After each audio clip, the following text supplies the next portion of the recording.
نو بیاس خان جوگیزی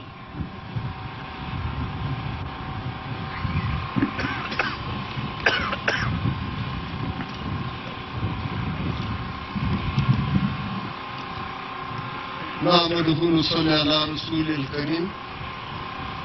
أما بعد أعوذ بالله من الشيطان الرجيم بسم الله الرحمن الرحيم نن د دې سیمې د دې پښتانه وطن یو عظیم مبارز عظیم نستړی کېدونکی مبارز چې نن ستاسو پر مخ جنازه پرته ده خپل ژوند یې په دې ملک کې او په دې خاورو کې راترکو مشرانو تر مخه ټول سیاسي ګوندو کم مشران راغو د ده پر ترسیوي ځوان چې کومه روڼا واچوله د ده نن د دې جهان سفر ختم سو او د بل جهان سفر شروع دی عزیزانو مشرانو ځوانانو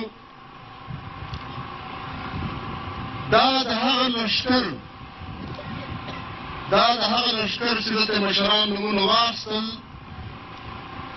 لکه باچا خان خان شهید عبدالصمد خان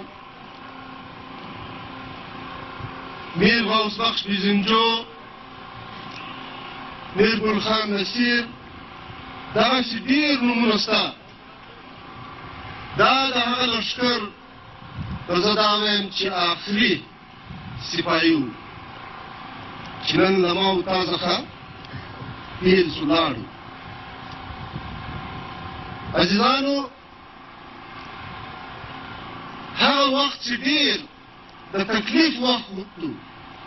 د فرهنګي د دباو زور وو دا چند مشرانو د خپل جدوجهد له لارې دا قوم آزاد کړي دا خاورې آزاده کړه نن دوی په موږ کې نشته لیکن د دوی پر ځای د دوی د فکر په زراو لکاو انسانان موجوده دي لیکن هغه صلاحیتونه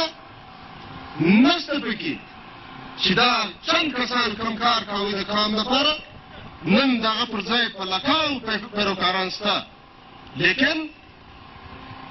نن ډېر واړه قوتونه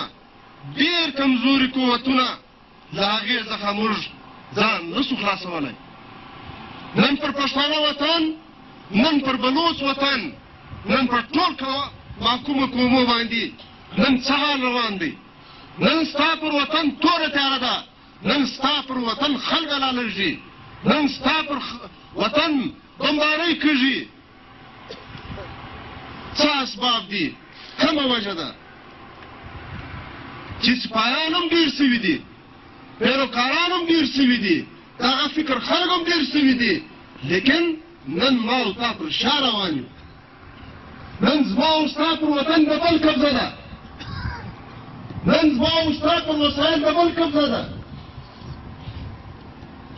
نن د خلکو ارادې زما او ستا وطن ته خرابې دي ما او تا محکوم ساتي ما او تا غلام ساتي نو عزیزانو موجوده که موږ د هغه د فکر سره مخلصوای چې نن موږ په لکاو تعداد یو نن ورځ په ورځ موږ پر شا راغلي یو د دې ټول وطن باندې د بل قبضه ده د دې پر ټولو وسایل د بل قبضه ده نن خلک موږ سره جنګوي موږ کمزوري کوي موږ په مختلفو فرقو کې تقسیم کوي موږ په مختلفو ګوندو کې تقسیم کوي نو عزیزانو وخت و حالات داسې راغلی دي که واقعي موږ د خپل سپین ږیرو سره مخلص یو که واقعي موږ د دوی پر فلسفه د دوی پر سیاست عمل کول غواړو کېږو که نه ورکېږو وخت د یووالي راغلی دی ډېر لوی سیلاب پر دې وطن را روان دی د سور اور هغه سیلاب را روان دی چې زما او ستا ټول لوی افغان په هغه کې هغه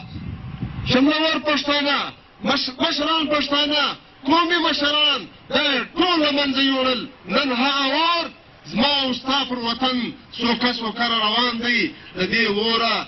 ځان وطن خوندي کول غواړي وخت آرام نه دی چې موږ او تا به آرام کړو وخت د پورته کېدو دی وخت یووالي دی لاس په په لاس کې سر ورکوو او دغه اور دغه کم ظلم چې بر را روان دی د دې د مخنیوي لپاره به ټول قوم ځان سره یو کړي ډېر ښه مشران راغلي دي لیکن د وخت د کمۍ په وجه الله پاک چې انشاءالله هغه جهان بیا هم دغسې ښایسته وي هغه جهان په بر ناکه نه ګټل کېږي هغه جهان په همت ګټل کېږي دا مظلوم قوم په جدوجهد ګټل کېږي چې د ظالمو مخ ته به سر نه ټیټوي د مظلوم خبره به کوې